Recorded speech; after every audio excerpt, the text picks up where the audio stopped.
దేవునికి స్తోత్రం.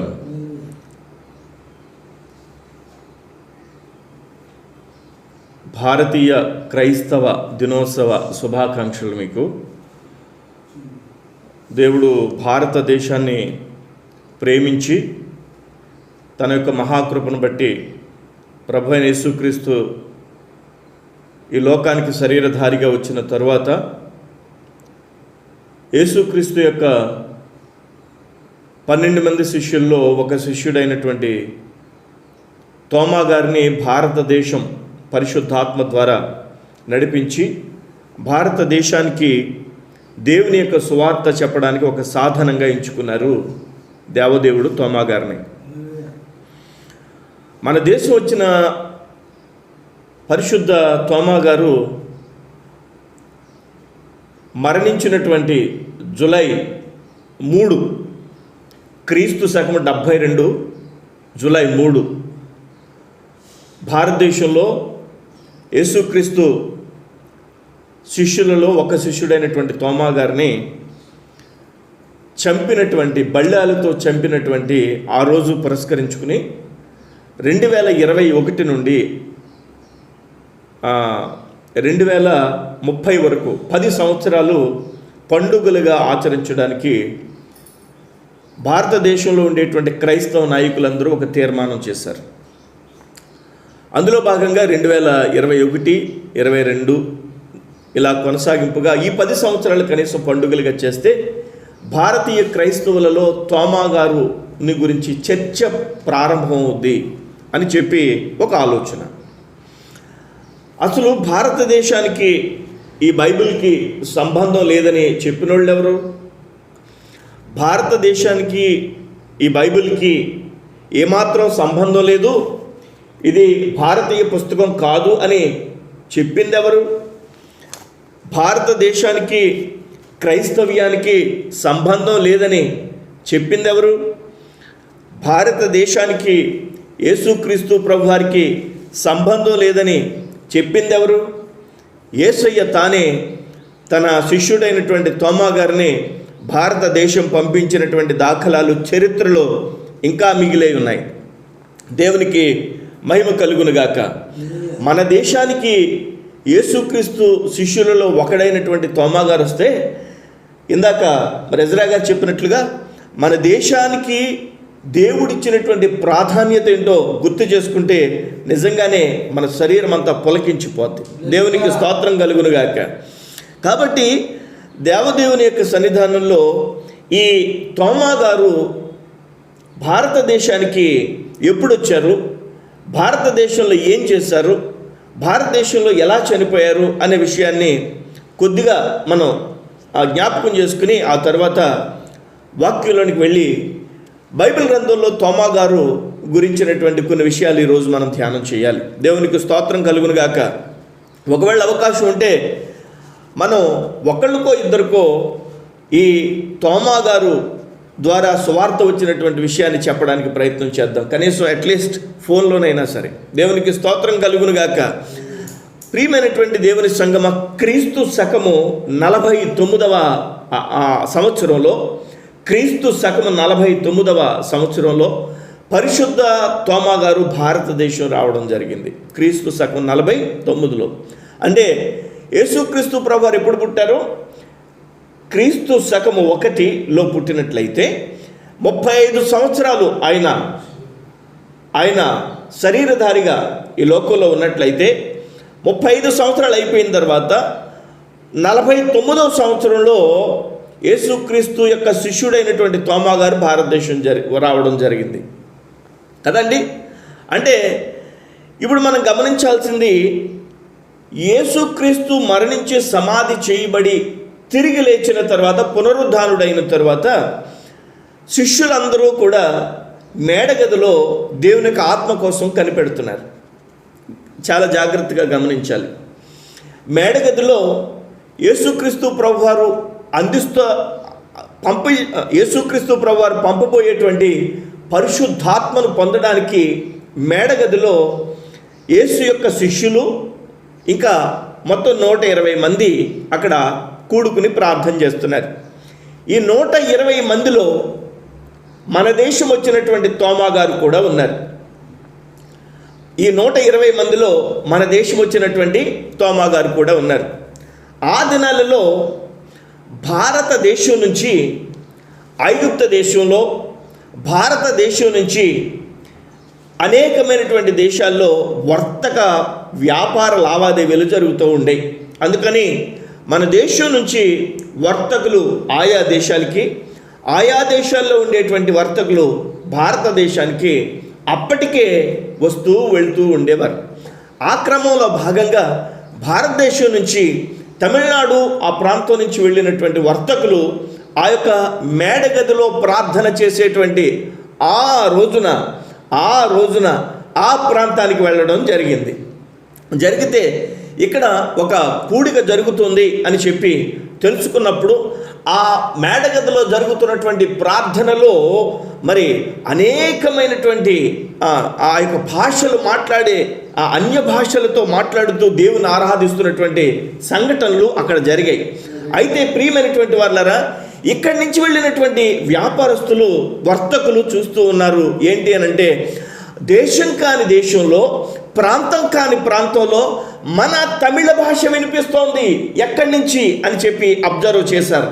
ఒక వ్యక్తి బాగా ఎక్కువగా బిగ్గరగా తమిళంలో దేవుణ్ణి ఆరాధిస్తున్నాడు, దేవుణ్ణి స్తుతిస్తున్నాడు.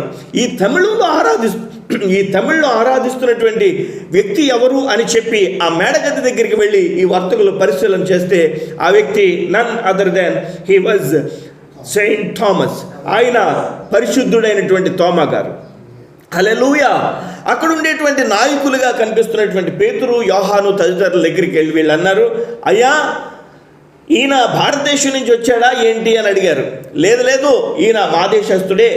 యేసుక్రీస్తు శిష్యుల్లో ఒకడైనటువంటి 12 మందిలో ఒక ఆయన ఇతను అపోస్తలుడు అని చెప్పగానే, అదేంటి మరి మా భాషలో ఆయన దేవుని స్తుతిస్తున్నాడు, మా భాషలో దేవుని ఆరాధిస్తున్నాడు ఏంటి అని చెప్పి దేవుని యొక్క సన్నిధిలో వాళ్ళు చెప్పడం జరిగింది. ఇక్కడ మనం చూస్తే అన్య భాషలు అనే మాట బైబిల్ గ్రంథంలో మనం చూస్తాం. అన్య భాషలు అని అంటే మనము మాట్లాడేటువంటి భాష కాకుండా మరొక భాష. దేవునికి స్తోత్రం. అది 2 విధాలుగా ఉంటుంది. ఒకటి, మనం మాట్లాడేటువంటి భాష కాకుండా దేవుని యొక్క ఆత్మచేత నింపబడినప్పుడు ఒక భాష మాట్లాడతాం. అది భూమి మీద ప్రపంచంలో ఎక్కడైనా మాట్లాడేటువంటి భాష అయి ఉండొచ్చు. లేదా మనము దేవుని యొక్క ఆత్మతో నింపబడినప్పుడు అన్య భాషతో మాట్లాడినప్పుడు ఆ భాష దేవదూతల భాష అయినా అయి ఉండొచ్చు. దేవునికి స్తోత్రం కలుగును గాక. దేవదూతల భాష అయినా అయి ఉండొచ్చు, లేదంటే భూమి మీద మరే ప్రాంతంలోనైనా మాట్లాడేటువంటి మరొక భాష అయినా అయి ఉండొచ్చు. అయితే ఈ యొక్క తోమా గారు మాట్లాడినటువంటి ఆ భాష విన్నటువంటి వర్తకులు అడిగారు, అయ్యా ఈయన తమిళం నేర్చుకున్నారా? ఆయన అన్నాడు, తమిళ నేర్చుకోవడం ఏంటి, ఎప్పుడు బయటికి వెళ్ళడం, మాతోటే ఉంటాడు ఈ తోమా గారు అని అంటే, తోమాని అడిగారు, ఏమయ్యా నువ్వు తమిళ మాట్లాడావు? ఏమో నాకేం తెలుసు, నేను మాట్లాడినటువంటి భాష ఏంటో, నేను మాట్లాడినటువంటి ఏ భాషలో నేను ఆరాధించానో నాకేం తెలుసు అని అనగానే ఆ ప్రాంతం నుంచి వచ్చేసారు ఈ వర్తకులు. ఆ తర్వాత దాని గురించి ఆయా సమయాల్లో చర్చ జరిగింది భారతదేశంలో. కానీ దేవాది దేవుని యొక్క ఉద్దేశం ఈ యొక్క భారతదేశం మీద ఉందని పేతురు, యోహాన్లు తదితరులు అప్పుడు గ్రహించారు. మొత్తం మీద తోమా కొరకు భారతదేశంలో ఏదో ఒక ప్లాన్ దేవుడు చేస్తున్నాడని చెప్పి అప్పుడే వారు ఆలోచన చేశారు, ప్రార్థన చేస్తూ ఉన్నారు. దేవునికి స్తోత్రం కలుగును గాక. అయితే ప్రియమైనటువంటి వాళ్ళారా, క్రీస్తు శకం 49వ సంవత్సరంలో, నేను ఇందాక చెప్పినట్లుగా క్రీస్తు శకం 49వ సంవత్సరంలో తోమా గారు మరి పంజాబ్ రాష్ట్రంలో ఉండేటువంటి గాంధారు అనేటువంటి ఒక ప్రాంతానికి రావడం జరిగింది. ఎలాగా అని అంటారేమో, ఆ ప్రాంతాన్ని పరిపాలించేటువంటి గోండో పోరస్ అనేటువంటి ఒక రాజుగారు ఒక మరి రాజ నిర్మాణాన్ని ఏర్పాటు చేస్తున్నారు. ఆ నిర్మాణంలో ఆ రాజుగారి యొక్క కోరిక ఏంటంటే, ఈ ప్రాంతంలో నేను నిర్మించేటువంటి ఈ యొక్క రాజనగరికి చెక్క పని చేయడానికి మన దేశంలో నిపుణులైనటువంటి వారు ఎవరున్నారు అని చూస్తే, రాజుగారికి నచ్చినటువంటి నైపుణ్యత కలిగినటువంటి చెక్క పని చేసేవారు ఇక్కడ లేరు. అప్పుడు రాజుగారి దగ్గరికి మంత్రి తదితరులు వెళ్ళి చెప్పారు, అయ్యా మరి మీకు నచ్చినటువంటి నైపుణ్యత కలిగినటువంటి వారు ఎవరు లేరు కదా, ఇప్పుడు ఏం చేయమంటారు, వేరే దేశం నుంచి తీసుకురావచ్చా అని అడిగితే, తీసుకురండి అని అంటే ఆయా ప్రాంతాలు వెళ్ళేటువంటి ఆ క్రమంలో ఇజ్రాయేలు దేశం వెళ్ళిన ఆ పరిస్థితుల మధ్యలో అక్కడ కనుగొన్నారు తోమా గారు ఈ యొక్క చెక్క పని చేయడంలో చాలా నైపుణ్యత కలిగినటువంటి వారు అని చెప్పి. దేవునికి స్తోత్రం కలుగును గాక. అయితే ఈ తోమా గారిని అక్కడికి వెళ్ళి ఈ యొక్క మంత్రి గారు లేదా గోండో పోరస్ అనేటువంటి రాజు పంపినటువంటి ఆ యొక్క బృందం వెళ్ళి అక్కడ అడిగారు, అయ్యా ఈ తోమా గారిని మా భారతదేశానికి పంపించమని మరి మేము అడుగుతున్నాం. అప్పుడు అప్పటికే 10 సంవత్సరాలు పైగా ప్రార్థన చేస్తున్నటువంటి ఆ యొక్క పేతురు యోహాన్లు, తోమా ఇదిగో నీకు కాళ్ళు వచ్చింది, నువ్వు వెళ్తావా అని అంటే తోమా గారు నేను వెళ్తాను. దేవునికి స్తోత్రం కలుగును గాక. తోమా గారు భారతదేశానికి వచ్చారు. భారతదేశానికి వచ్చిన తర్వాత ఆ గోండో పోరస్ అతని యొక్క రాజ నిర్మాణాన్ని చేయడానికి ఒక గొప్ప పని కల్పించుకున్నాడు. ఆ యొక్క పని కల్పించుకోవడానికిలో భాగంగా ఈ గోండో పోరస్ ఆయనకి చాలా డబ్బుని ఇవ్వడం జరిగింది. అయితే ఆ యొక్క డబ్బుని ఇచ్చిన తరువాత ఆ యొక్క ధనాన్ని ఇచ్చిన తర్వాత ఆయన ఆ ధనాన్ని పేదలకి వాళ్ళందరి ఎదురుగుండానే పంచిపెట్టేసి అక్కడ గొప్ప నిర్మాణాన్ని, రాజ నిర్మాణాన్ని కట్టడం జరిగింది. దేవునికి స్తోత్రం కలుగును గాక. అందులో భాగంగా ఆ యొక్క గోండో పోరస్ యొక్క కుమారుడైనటువంటి ఘాట్, అతని పేరు ఘాట్, అతను చనిపోతే అతని మీద చేతులుంచి రాజకుమారుణ్ణి తిరిగి లేపినటువంటి చరిత్ర భారతదేశంలో ఉంది. దేవునికి స్తోత్రం. ఎప్పుడైతే రాజకుమారుడు చనిపోతే తిరిగి లేపితే ఈ యొక్క ప్రార్థన ఆలకించినటువంటి దేవుడు గొప్పవాడని చెప్పి కొంతమంది ఈ యొక్క తోమా దగ్గరికి రావడం జరిగింది. ఈ తోమా దగ్గరికి వచ్చిన తర్వాత ఆ ప్రాంతంలో ఉండేటువంటి ప్రజలందరూ తోమా మీద విరుచుకుపడ్డారు. విరుచుకుపడితే ఆ ప్రాంతాన్ని విడిచిపెట్టి సోకోటరి అనేటువంటి ఒక దీవికి ఈ యొక్క తోమా వెళ్ళిపోవడం జరిగింది. క్రీస్తు శకం 49వ సంవత్సరంలో వచ్చినటువంటి పంజాబ్ రాష్ట్రానికి వచ్చినటువంటి ఆ యొక్క తోమా గారు సోకోటరి అనేటువంటి ఒక ద్వీపానికి వెళ్ళిపోవడం జరిగింది. అక్కడ చిన్న గుంపు ఏర్పడింది, యేసుక్రీస్తు ప్రభు వారిని తెలుసుకున్నటువంటి గుంపు. వెళ్ళిపోయిన తర్వాత క్రీస్తు శకం 52 వరకు తిరిగి మరలా భారతదేశానికి రాలేదు తోమా గారు. 49లో వచ్చినటువంటి ఆయన బలవంతంగా మరి భయపెట్టి పంపించేస్తే 52వ సంవత్సరంలో, క్రీస్తు శకం 52వ సంవత్సరంలో మరలా ఆ ద్వీపం నుంచి తిరిగి వచ్చేసాడు ఈ యొక్క తోమా గారు. దేవునికి స్తోత్రం కలుగును గాక. ఎక్కడికి వచ్చాడనంటే ఈసారి 52వ సంవత్సరంలో కేరళ రాష్ట్రంలో ఉండేటువంటి మలబారు అనేటువంటి ప్రాంతానికి వచ్చాడు. కేరళ రాష్ట్రంలో ఉండేటువంటి మలబారు ఏ రేవులోకి వచ్చాడంటే ఆయన గిరంగనూర్ అనేటువంటి సముద్రపు రేవులోనికి వచ్చాడు. అరేబియాలో ఉండేటువంటి ఆ యొక్క రేవులోనికి. ఇక్కడ మనం చూస్తే ఆ గిరంగనూర్ అనేటువంటి ఆ రేవు ఇప్పుడు ఇలా పిలువబడుతుంది. కానీ పూర్వకాలం అయితే ముసీరస్ అనేటువంటి రేవుగా పిలువబడేది. ఇప్పుడు అది గిరంగనూరుగా పిలువబడుతుంది. దేవునికి స్తోత్రం కలుగు. ఇదంతా మనం తెలుసుకోవాలంటే ఖచ్చితంగా తెలుసుకోవాలి మనం కనీసం. దేవునికి స్తోత్రం కలుగును గాక. ఆయన ఆ కేరళ రాష్ట్రం వచ్చిన తర్వాత 52 క్రీస్తు శకం 52వ సంవత్సరంలో వచ్చినటువంటి ఆయన ఆ కేరళ రాష్ట్రంలో అనేకమైనటువంటి చోట్ల ఆయన సంఘాలను స్థాపించాడు. దేవునికి స్తోత్రం కలుగును గాక. మీకు చరిత్రలో చోట చెప్తే ఈ ప్రాంతంలో మరి సముద్రపుల్లో ఆరాధన సూర్య నమస్కారం చేస్తున్నటువంటి బ్రాహ్మణుల దగ్గరికి వెళ్ళి ఆయన పరిశీలన చేస్తున్నాడు. ఏంటి వీళ్ళు చేస్తున్నది అని అంటే, సముద్రంలో ఉండేటువంటి నీళ్లను తీసి పైకేస్తుంటే అవి మరల క్రింది పడిపోతున్నాయి. అప్పుడు ఈ యొక్క తోమా గారు అన్నారు, మీరు ఎవరిని ఆరాధిస్తున్నారు? మీరు ఆరాధించినటువంటి ఆ దేవుడు మీరు అర్పిస్తున్నది తీసుకోవడం లేదా? నేను అర్పించేది తీసుకుంటాడు, అలాంటి నా దేవుడు అని చెప్పి వాళ్ళతో మరి మాట్లాడాడు. వాళ్ళంతా అన్నారు, అయితే చూపించానంటే తోమా ఆ నీటిలోనికి దిగి ఆ నీళ్లను దోసుట్లో పట్టుకుని పైకి వెళ్ళాలన్నప్పుడు అది మరి వెండి బాల్ లాగా, ఒక వెండి బంతిలాగా నీటిలో పైకి వెళ్ళినటువంటి ఆ నీళ్లు ఆ సూర్యకిరణాలకి ఏమైపోయాయో తెలియకుండా అయిపోయాయి. దేవునికి స్తోత్రం. అక్కడికక్కడే ఆ బ్రాహ్మణులు క్రీస్తు యేసు ప్రభువుని స్వీకరించి బాప్తిసం పొంది మారు మనసు పొందారు. ఆ ప్రాంతంలో 7 సంఘాలను కట్టాడు. ఇప్పటికే ఆ సంఘాలు ఉన్నాయి. ఆ ఊర్ల పేర్లు చెప్తున్నాను: పాలూరు, గిరంగనూర్, పారూర్, కొకమంగళం, కాయల్, నిరణం, కొల్లం. ఈ ప్రాంతాలు ఎక్కడమంటే మన భారతదేశంలోని సౌత్ ఇండియాలో తోమా కట్టినటువంటి సంఘాలు ఇవి. దేవునికి స్తోత్రం కలుగును గాక. 7 సంఘాల్లో దేవుని యొక్క మహాకృపను బట్టి తోమా గారు మరి సంఘాలను కట్టిన తర్వాత దేవుని యొక్క ఆత్మ భారతదేశం నుంచి చైనా దేశానికి నడిపించింది తోమా గారిని. దేవునికి స్తోత్రం.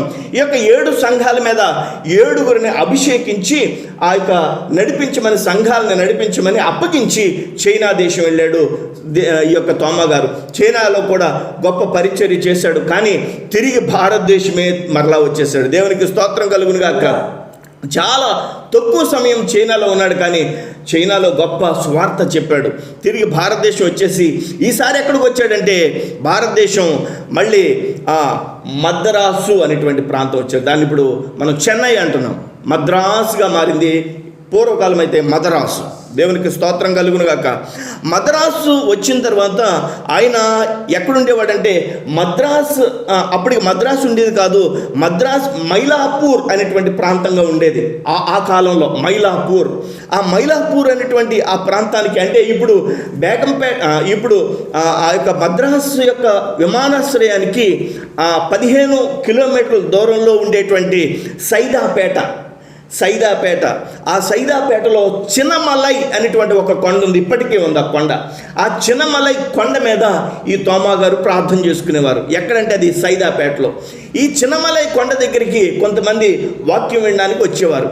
వాళ్ళకి మరి నీళ్ళైనప్పుడు ఆయన చేతిలో ఉండేటువంటి ఒక కర్ర తీసుకుని ఆ చిన్నమలై కొండ, సైదాపేటలో ఉండేటువంటి చిన్నమలై కొండని ఈ విధంగా కొడితే ఆ కొండలోంచి నీళ్లు వచ్చేయట. ఆ నీళ్లు తాగేవారట. ఇప్పటికీ ఆ యొక్క ధార ప్రవహిస్తుంది. కాబట్టి ఆ యొక్క తోమా గారు వచ్చినటువంటి ఆ సందర్భాన్ని పురస్కరించుకుని దేవుడు ఉంచినటువంటి సూచనగా మరి చెబుతూ వస్తారు. దేవునికి స్తోత్రం కలుగును గాక. ఆ ప్రాంతం మైలాపూర్లోనే మరి ఒక రాజు ఉండేవాడు. ఆయన పేరు మహాదేవన్. చెప్పండి, మహాదేవన్. ఆ రాజు మరి ఆకర్షితుడై ఈ యొక్క తోమా గారి దగ్గర బాప్తిసం పొందాడు. మహాదేవన్ అనేటువంటి ఆయన పేతురుగా మార్చబడ్డాడు. దేవునికి స్తోత్రం కలుగును గాక. ఆయన కుమారుడు పౌలుగా మార్చబడ్డాడు. ఈ యొక్క తోమా గారి బాప్తిసం ఇచ్చి వారి పేర్లను మార్చడం జరిగింది. దేవునికి స్తోత్రం కలుగును గాక.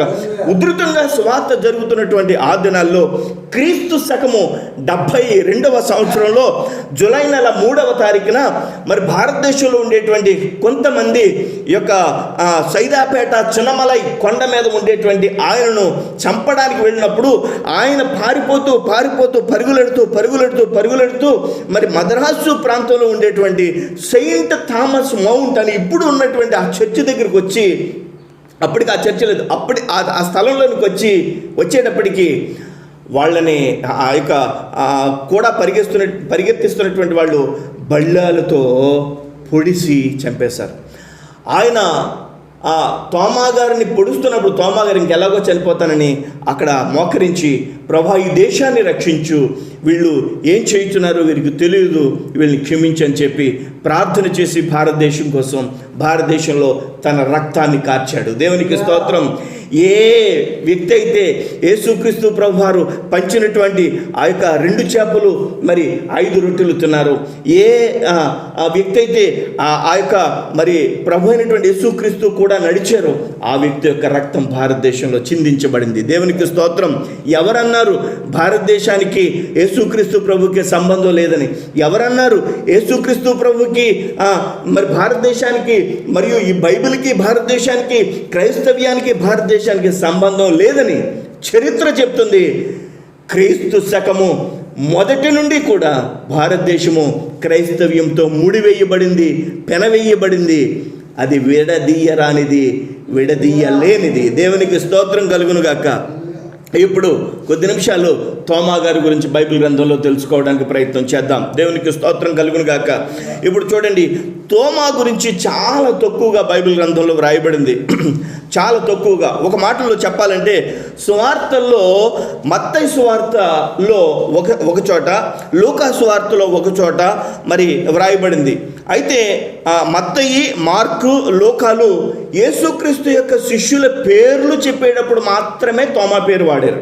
మరోసారి చెప్తున్నాను, మత్తయి, మార్కు, లూకాలు యేసుక్రీస్తు యొక్క శిష్యుల పేర్లు చెప్పేటప్పుడే తోమా పేరు వాడారు. కానీ తోమా గురించి మనకు అంతో ఇంతో తెలియాలంటే యోహాను సువార్త ఖచ్చితంగా చదవాలి. దేవునికి స్తోత్రం కలుగును గాక.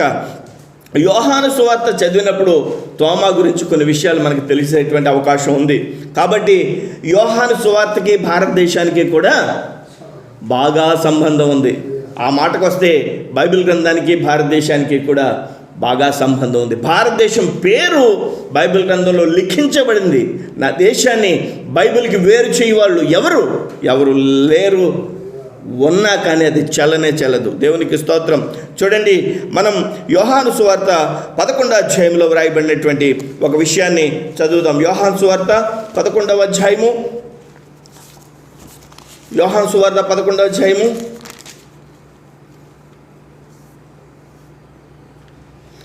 16వ వచనం. యోహాను సువార్త 11వ అధ్యాయం 16వ వచనం.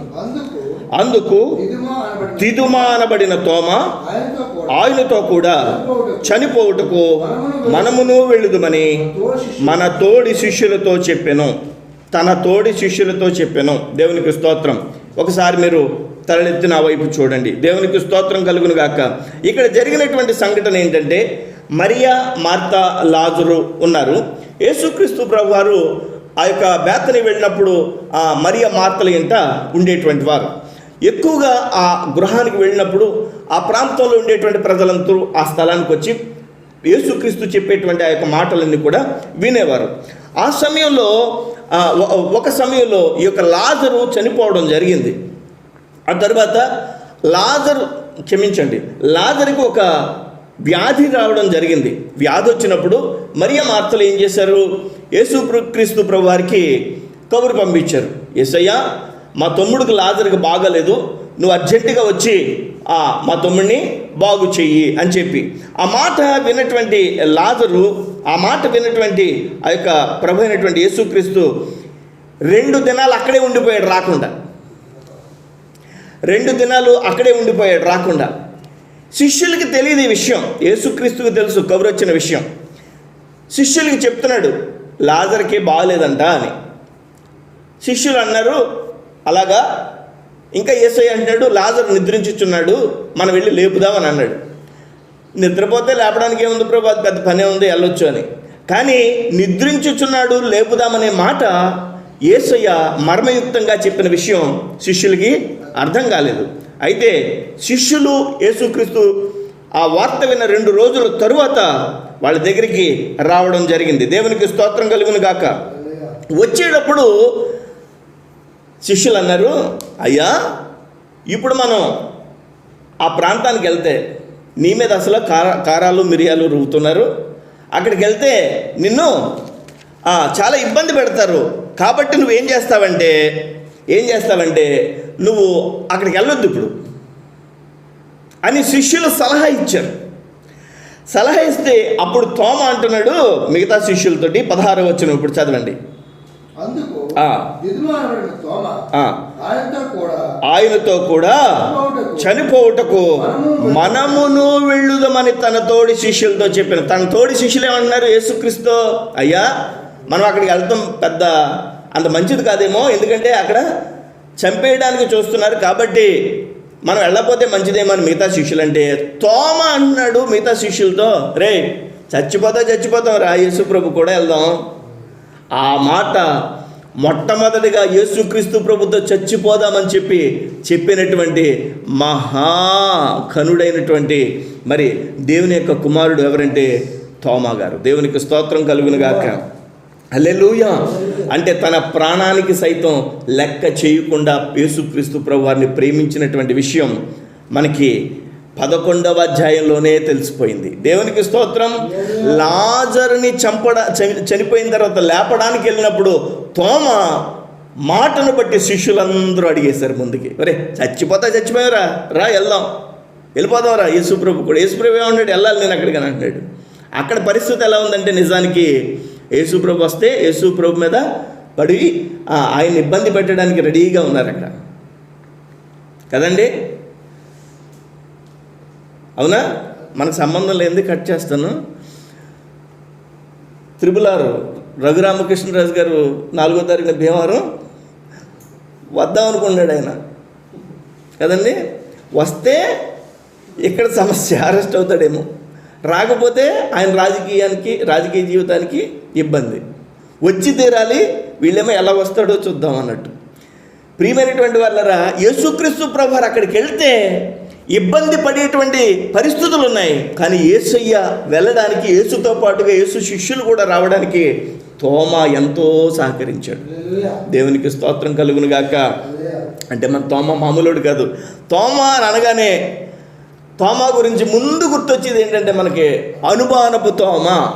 పాపం, అనుమానపు తోమా అని చెప్పి ముద్ర వేసేశారు. కానీ మన తోమాలో ఉన్నటువంటి హీరోయిజం, ఆ యొక్క గొప్ప ఉన్నతమైనటువంటి బల శౌర్యములు కలిగినటువంటి ఆ యొక్క గొప్ప దేవుని యొక్క కృపా లక్షణాలని తోమాలో కలిగి ఉండడం మనం చూస్తాం. దేవునికి స్తోత్రం కలుగునుగాక. హల్లెలూయా. కాబట్టి ఈ తోమా అనే ఈయన తన ప్రాణాలను సైతం అర్పించడానికి యోహాను సువార్త 11వ అధ్యాయంలోనే ఇదంతా గమనించాడు. కాబట్టి మిగతా వాళ్ళు అంతగా గమనించి ఉండరేమో బహుశా. యోహాను ఎప్పుడు కూడా ఎక్కడున్నాడు? యేసుక్రీస్తు ప్రభువారు పక్కనే ఉండేవాడు. అందుకనే యోహాను తన గురించి తాను చెప్పుకున్నప్పుడు యేసు ప్రేమించిన శిష్యుడని రాసుకుంటాడు.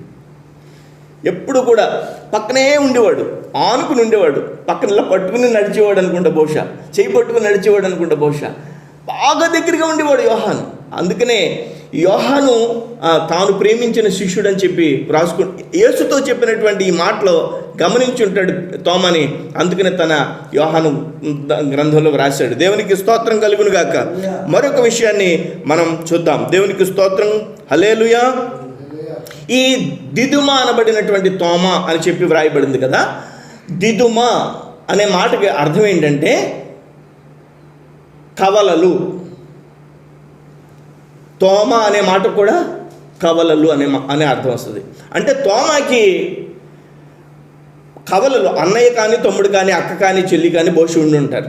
వాళ్ళ గురించి వివరాలు ఏమీ లేవు. కానీ తోమా మాత్రం యేసుక్రీస్తు ప్రభువారి శిష్యుల్లో ఒకడై ఉండి తన ప్రాణాన్ని సైతం లెక్క చేయకుండా యేసుతో నడిచినటువంటి ఆ యొక్క విశ్వాసము కనపరిచినటువంటి వాడు. దేవునికి స్తోత్రం. హల్లెలూయా. చూడండి, యోహాను సువార్తలో వ్రాయబడినటువంటి మరొక విషయాన్ని మనం చదువుదాం. యోహాను సువార్త 20వ అధ్యాయంలో వ్రాయబడినటువంటి విషయం. యోహాను సువార్త 20వ అధ్యాయము. ఇక్కడ మనం చూస్తే 26వ వచనం చూడండి. యోహాను సువార్త 20వ అధ్యాయము 26వ వచనం. 8 దినములైన తరువాత ఆయన శిష్యులు మరలా లోపల ఉన్నప్పుడు తోమా వారితో కూడా ఉండెను.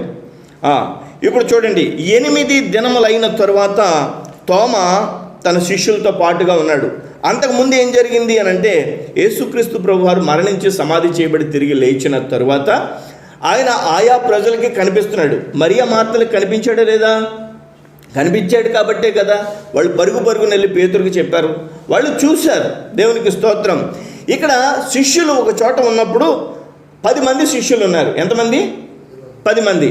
ఒకడేమో చనిపోయాడు, ఊరి పోసుకొని చచ్చిపోయాడు. వాడెవడు?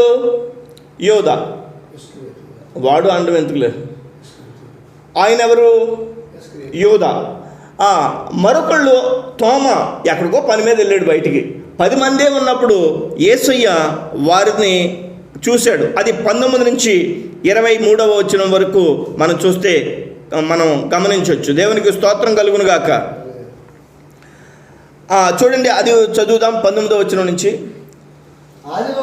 ఆదివారం సాయంకాలమున శిష్యులు యూదులకు భయపడి తాము కూడి ఉన్న ఇంటి తలుపులు మూసుకుని ఉండగా యేసు వచ్చి మధ్యను నిలచి మీకు సమాధానము కలుగునుగాక అని వారితో చెప్పెను. ఆయన అలాగు చెప్పి వారికి తన చేతులను ప్రక్కను చూపగా శిష్యులు ప్రభువును చూచి సంతోషించిరి. దేవునికి స్తోత్రం. హల్లెలూయా. శిష్యుల దగ్గరికి వచ్చాడు. 10 మంది ఉన్నారు కదా అక్కడ. 10 మంది ఉన్నటువంటి ఆ శిష్యుల దగ్గరికి వచ్చి తలుపులు వేసేసి ఉన్నప్పుడు లోపలికి యేసయ్య వచ్చి, యేసుబాబు ఇక్కడికి వచ్చాడు అనుకో, మనం నిజంగా కూర్చుని మాట్లాడతామా లేదా పారిపోతామా? దేవునికి స్తోత్రం. అంటే యేసుని గుర్తుపట్టగలిగేంత ఆ యొక్క విశ్వాసము, ఆ పాళ్ళు మనకి ఉండాలని దేవునికి స్తోత్రం. యేసు లోపలికి వచ్చేసరికి శిష్యులు అంతకుముందు 3.5 సంవత్సరాలు పగలో రాత్రి ఆయనతో తిరిగారు కదా, భయపడుతున్నారు. అప్పుడు యేసయ్య అన్నాడు, మీకు సమాధానం కలుగును గాకని. ఎవరే బాబు? నేనేరా యేసు బాబునే అని చెప్పి ఆయన ఏం చేశాడట? చేతులు చూపించాడట. చూడండి, ఇదిగో చూడండి, ప్రక్క చూపించాడంట. ప్రక్క చూపించడం అంటే ఆయన వేసుకున్నటువంటి ఆ పైన మహిమ కోట్ని బహుశా తీసి ఇదిగో చూడండి, వరి చూడండి అని ఉంటాడు కదా. ఈ ప్రక్కని చూపించాడు, చేతులు చూపించాడు. వాళ్ళు సంతోషించారు. యేసుబాబు వెళ్ళిపోయాడు. ఆ తర్వాత తోమా వచ్చాడు. రే ఎక్కడికి వెళ్ళారా? నేను పని మీద వెళ్ళాను. ఇది యేసుబాబు వచ్చాడు. యేసుబాబు వచ్చాడా? వచ్చాడు, మేము చూసాం. చేతుల్లో కన్నాలు ఉన్నాయి, మేము చూసాం. ప్రక్కలో ఆ యొక్క కన్నం కూడా ఉంది, మేము చూసాం. యేసుబాబే చూపించాడు. అప్పుడు తోమా అంటున్నాడు, నేను నమ్మను.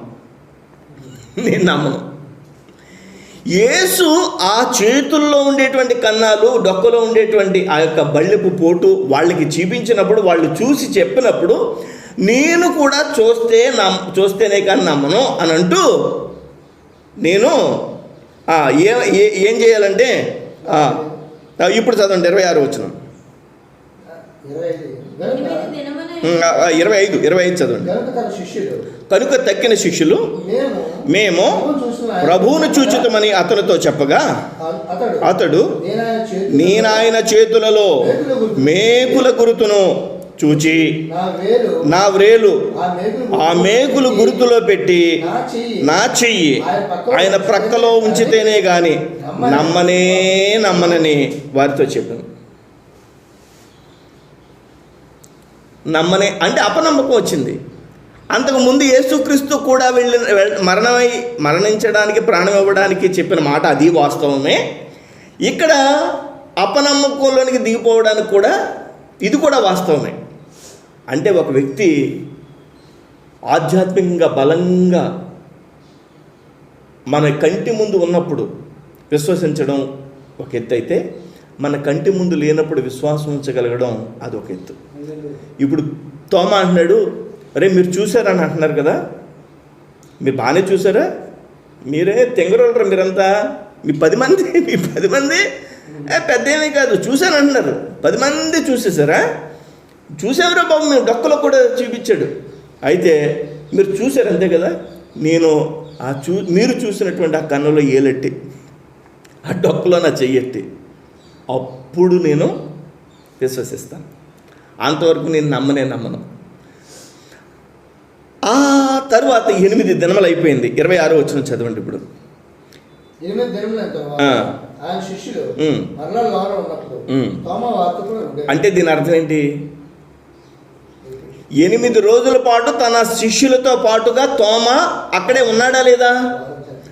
అంటే తనలో ఉన్న విశ్వాసము ఉందా లేదా? ప్రభువైన యేసుక్రీస్తు యొక్క శిష్యు బృందమును విడిచిపెట్టి వెళ్ళిపోలేదు కదా, ఆ శిష్యులతోనే ఉండి యేసుక్రీస్తు ఆ యొక్క విశ్వాసములో ఉండి లోపల ఉన్నప్పుడు ఏం జరిగిందో చూడండి. తలుపులు మూయబడి ఉండగా యేసు వచ్చి మధ్యను నిలిచి మీకు సమాధానం కలుగునుగాక అనెను. తరువాత తోమాను చూచి నీ వ్రేలు ఇటు చాచి నా చేతులు చూడుము. తోమ ఏమన్నా అన్నాడు? బాబు యేసు ఇంతకు ముందేమో యేసయ్యే చూపించాడు కావాలని కదండి. ఇప్పుడు కూడా తోమాతో అన్నాడు, తోమా నీ వ్రేలు ఇటు చాచి నా చేతులు చూడుము, నీ చెయ్యి చాచి నా ప్రక్కలో ఉంచి. ఒక చాలా అద్భుతమైనటువంటి మాట అన్నాడు యేసయ్య. అవిశ్వాసివి కాక విశ్వాసివై ఉండు. అంటే నువ్వు ఇప్పుడు విశ్వాసిగా ఉన్నావు, అవిశ్వాసిగా మారొద్దు, అవిశ్వాసిగా అయిపోవద్దు, నువ్వు విశ్వాసిగానే ఉండు. దేవునికి స్తోత్రం కలుగును గాక. ఆ మాట అన్న తర్వాత ఈ తోమ బహుశా ఏలు పెట్టి ఉంటాడా? ఏలు పెట్టినట్టు ఉందా అక్కడ? ఏమండి, వేలు పెట్టినట్టు అక్కడ ఉందా? ఏలు పెట్టినట్లేదు. వేలు పెడితేనే కానీ నేను నమ్మనని శిష్యుల దగ్గర అన్నాడు. ఆ మాట 8 రోజుల తర్వాత యేసయ్య తోమా దగ్గర అంటే, తోమా ఇంకేం వేలు పెడతాడు? ఏమండి, ఇంకా డొక్కలో ఇంకేం చేయి పెట్టాలా? అక్కర్లేదు. వెంటనే తోమా ప్రభునందు విశ్వాసం ఉంచాడు. అవిశ్వాసి కాక విశ్వాసిగానే ఉండిపోయాడు తోమా. దేవునికి స్తోత్రం. అప్పుడు అన్నాడు యేసయ్య ఒక మంచి కామెంట్ చేశాడు. యేసు అంటున్నాడు 29వ వచనంలో, నీవు నన్ను చూచి నమ్మితివి, అంటే నీ వేలు నా చేతిలో పెట్టి నమ్మితివి, నీ చెయ్యి నా డొక్కలో పెట్టి నమ్మితివి అని అనలా. అంతకుముందు శిష్యులు ఎలా చూచారో, మరియమ్మ సమాధి దగ్గర ఎలా చూసిందో అలాగే తోమా కూడా చూశాడు. అప్పుడు అన్నాడు, నీవు నన్ను చూచి నమ్మితివి, చూడక నమ్మిన వారు ధన్యులు. అంటే ధన్యులు ఎవరంటే మనం. దేవునికి స్తోత్రం. హల్లెలూయా. ఇప్పుడు యేసుక్రీస్తు పునరుద్ధానుడు అయిన తర్వాత 40 దినాల వరకు ఆరోహణ అవ్వకముందు చూడడానికి వాళ్ళకి అవకాశం ఉంది. వాళ్ళు విశ్వాసులే, కానీ వాళ్ళకంటే ధన్యులైన విశ్వాసులు ఎవరంటే చెప్పండి, మనమే. దేవునికి స్తోత్రం కలుగును గాక. ఇప్పుడు తోమా గారు చూసిన తర్వాత ఆయన విశ్వాసం బలమైన విశ్వాసంగా మారిపోయింది. అందుకనే భారతదేశానికి తోమా గారు తప్ప మరెవ్వరు వచ్చినా కానీ ఇంత పరిచర్య జరిగి ఉండేది కాదేమో. తోమా గారు కాబట్టి ఆటుపోట్లకన్నిటికీ నిలబడ్డాడు, నిలదొక్కున్నాడు. భారతదేశానికి ఆసియా ఖండంలో భారతదేశానికి వచ్చి గొప్ప సువార్త చాటాడు. ఆయన యొక్క యేసుక్రీస్తు యొక్క రక్షణ సువార్తను చాటి మనందరికీ సువార్త ఎలా వచ్చిందో చెప్పండి. ఇప్పుడు తోమా గారి ద్వారా. దేవునికి స్తోత్రం. తోమా గారి కొరకు మనం ఆనందించకపోతే, తోమా గారి కొరకు మనం సంతోషించకపోతే అసలు నిజమైనటువంటి మరి భారతీయ క్రైస్తవ పండగ ఎలాగవుతుందో చెప్పండి ఇది. కాబట్టి తోమా గారిని బట్టి మనం ఎంతో సంతోషించాలి. దేవునికి స్తోత్రం కలుగును గాక. ప్రభా, తోమాను మాకు ఒక బహుమానంగా ఇచ్చావు ప్రభా అని చెప్పి తోమా కొరకై మనం ఆనందించాలి. ఒక విషయం చెప్పనా, ప్రపంచ దేశాల్లో ఉండేటువంటి అనేక మంది భారతదేశం తోమా వచ్చినటువంటి ఆ ప్రాంతాలు దర్శించడానికి ఫ్లైట్స్ మీద వస్తున్నారు. కానీ మనకి ఒక 1000 కిలోమీటర్ల లోపల ఉన్న మనం ఆ తోమా గారు ఉన్నటువంటి ప్రాంతానికి వెళ్ళి చూడలేకపోయాం. దేవుని చిత్తమైతే మనం కుటుంబాలుగా ఒకసారి వెళ్ళి బైబిల్లో ఉన్న విషయాల్ని అక్కడ చూసి వచ్చి దేవుని స్తుతిస్తే మంచిది. దేవునికి అది పెద్ద కోట్లు అయిపోదు, లక్షలు అయిపోదు. దేవునికి స్తోత్రం. ఒక 4 కుటుంబాలు 5 కుటుంబాలు కలిసి చక్కగా వెళ్తే ఎంత సంతోషంగా ఉంటుందో. దేవునికి స్తోత్రం కలుగును గాక. అయితే దాన్ని చూచి మనం నమ్మడానికి కాదు, తోమా గారు అన్నట్టుగా చూడక ముందే నమ్మేశాం. అయితే భారతదేశం ఎలాగో వచ్చాడు కాబట్టి ఆ ప్రాంతాన్ని ఒకసారి జస్ట్ అలా చూసొస్తే అది మనకి ఒకంత ఆనందంగా ఉంటుంది. దేవునికి స్తోత్రం కలుగును గాక. యోహాను సువార్త 21వ అధ్యాయంలో వ్రాయబడినటువంటి మరొక విషయం. యోహాను సువార్త 21వ అధ్యాయము 2వ వచనం, 1వ వచనం చదువుదాం. అటు తర్వాత యేసు తిబెరయ సముద్ర తీరమున శిష్యులకు మరలా తన్ను ప్రత్యక్షపరచుకొనెను. ఆయన తన్ను ప్రత్యక్షపరచుకొనిన విధమేదనగా సీమోను పేతురును, దిదుమ అనబడిన తోమాయు, గలిలయలోని కానా అను ఊరువాడగు నతనయేలును, జబదయి కుమారులను ఆయన శిష్యుల్లో మరి 2 కూడి ఉండిరి. వీళ్ళు ఎందుకు కూడి ఉన్నారు? తిబెరయ సముద్ర తీరంలో వీళ్ళకి ఆకలేసింది. ఆ యొక్క చేపలు వేటాడడానికని వీళ్ళు ఒక ఆలోచన చేశారు. పేతురు చెప్పండి, తోమా, నతనయేలు, జబదయి కుమారులు, తర్వాత మరి 2 ఈ విధంగా కూడి వాళ్ళు చేపలు పట్టడానికి వెళ్ళేటువంటి ఆ సమయంలో మరి జరిగినటువంటి సంఘటన ఏంటో తెలుసా? 3వ వచనం చదివితే, సీమోను పేతురుని చేపలు పట్టబోదునని వారితో అనగా, మేమును నీతో కూడా వచ్చేదమని వారు వెళ్ళి దోణి ఎక్కిరి, కానీ ఆ రాత్రి ఏమీ పట్టలేదు. అంటే తోమాకి ఈ యొక్క చెక్క పని, వడ్రంగి పనే కాకుండా తోమాకి చేపలు పట్టడం కూడా నైపుణ్యత ఉంది. దేవునికి స్తోత్రం కలుగును గాక. సూర్యోదయం మగుచుండగా యేసు ధరిని నిల్చున్న, అయితే ఆయన యేసు అని శిష్యులు గుర్తుపట్టలేదు. ఏమండి, అంతకుముందు అంతకుముందు చూడలేదు వీళ్ళు. యేసుబాబు వచ్చి 21వ అధ్యాయంలో యేసుబాబు వచ్చి 20వ అధ్యాయంలో వాళ్ళకి కనిపించలేదా? రే బాబు ఇలా చూడండి, చేతులు చూడండి, డొక్క చూడండి అని అన్నాడు. ఆ తర్వాత 8 రోజుల తర్వాత మళ్ళీ వాళ్ళంతా ఉన్నప్పుడు, తోమా ఉన్నప్పుడు, ఒరే ఇదిగో నా చేతులు వేయలేట్టు, వాళ్ళతో అంటున్నావు కదా, నా డొక్కలు చేయి పెట్టు అని అన్నాడా? అలాగన్నా కానీ ఈ తిబిరీ సముద్ర తీరంలో యేసుబాబు కనిపిస్తే గుర్తుపట్టలేదట. ఏమనుకోవాలి దీన్ని? శిష్యులు గుర్తుపట్టలేదు అనే విషయాన్ని ఏమనుకోవాలి? మన యేసుని గుర్తుపట్టలేనటువంటి క్రైస్తవ సంఘం ఈరోజు లేదంటారా? క్రీస్తు ప్రభువారినే ఆరాధిస్తున్నామని చెప్తూ, క్రీస్తు ప్రభువారినే వెంబడిస్తామని చెప్తూ, క్రీస్తు ప్రభువారినే మేము ధ్యానిస్తున్నామని చెప్తూ, యేసుక్రీస్తు రక్షణలోనే ఉన్నామని చెప్తూ, యేసుక్రీస్తును గుర్తుపట్టనటువంటి క్రైస్తవ సంఘం ఉంది అని అంటే అది అతిశయోక్తి అంటారా? కానే కాదు, క్రీస్తును గుర్తుపట్టగలిగినంత స్థితిలోనికి రావాలి. 5వ వచనం చదవండి. ఇప్పుడు యేసు అంటున్నాడు, పిల్లలారా, ఇప్పుడు మనం చూస్తే అక్కడ యేసు బయలుపరచబడ్డాడు వాళ్ళకి. ఇంకా అక్కర్లేదండి, యేసు వాళ్ళకి బయలుపరచబడ్డాడు. దేవునికి స్తోత్రం కలుగును గాక.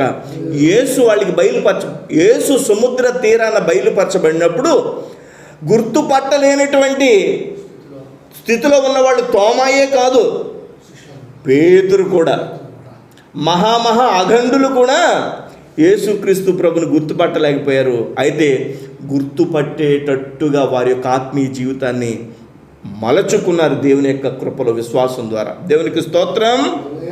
ఇప్పుడు నేను అంటాను, అదే తోమ భారతదేశానికి వచ్చాడు. అదే తోమ భారతదేశానికి వచ్చి దేవుని యొక్క కృపలో దేశంలో ఉండేటువంటి ప్రజలందరి రక్షణ కోసం రక్తం కార్చాడు. యేసుక్రీస్తు ప్రభువారు మన ఆత్మలు రక్షించబడడానికి రక్తం కార్చి మనల్ని పరిశుద్ధుల్ని చేసి నీతిమంతులుగా చేస్తే, తోమా యొక్క రక్తము మన కోసం దేవుని యొక్క సన్నిధిలో రక్షణలోనికి నడిపించడానికి ఒక సూచనగాను, ఒక గొప్ప మరి బలి అర్పణగాను మన ముందు సాక్షార్థంగా ఉంది. కాబట్టి తోమాను బట్టి మనం సంతోషించాలి, తోమాను బట్టి మనం ఆనందించాలి. తోమా చనిపోయినటువంటి జూలై 3వ తారీఖు మరి 72వ సంవత్సరం ఆ రోజును పురస్కరించుకుని దేవుని యొక్క కృపలో, ప్రభువా మా భారతదేశానికి నీ శిష్యుల్లో ఒకరిని పంపి ప్రాణత్యాగం చేసేటట్టుగా మరి చేసావు దేవా, నీకు స్తోత్రాలు. మేమందరము నీ యొక్క ప్రణాళికను బట్టి హర్షిస్తున్నాం, సంతోషిస్తున్నాం. మా దేశంలో ఆత్మల రక్షణ కలుగునట్లుగా, మా దేశ ప్రజలందరూ సుభిక్షంగా, మా భారతదేశ నాయకులందరూ సంతోషంగా ఉండేటట్లుగా మరి ప్రార్థన చేస్తామని చెప్పి మనము కన్నీరు కార్చాలి, కన్నీటి ప్రార్థన చేయాలి. ఆ ప్రార్థన ఆలకించడానికి దేవుడు సిద్ధంగా ఉన్నాడు. తోమా గారు నడిచినటువంటి భారతదేశాన్ని దేవుడు రక్షించి ఆశీర్వదించి ఆయన యొక్క రాజ్యానికి హక్కుదారులుగా, ఆయన యొక్క రాజ్యానికి ఎత్తబడేటువంటి సంఘానికి మరి వధువు సంఘంగా దేవుడే చేసి, వరుడయ్యున్నటువంటి యేసుక్రీస్తు ఆ యొక్క మధ్యాకాశంలోనికి ఎగిరేటువంటి గొప్ప కృపను వధువు సంఘానికి ఇచ్చి దేవుడే ఆశీర్వదించునుగాక. ఆమెన్. ప్రార్థన చేసుకుందాం, మోకరించండి.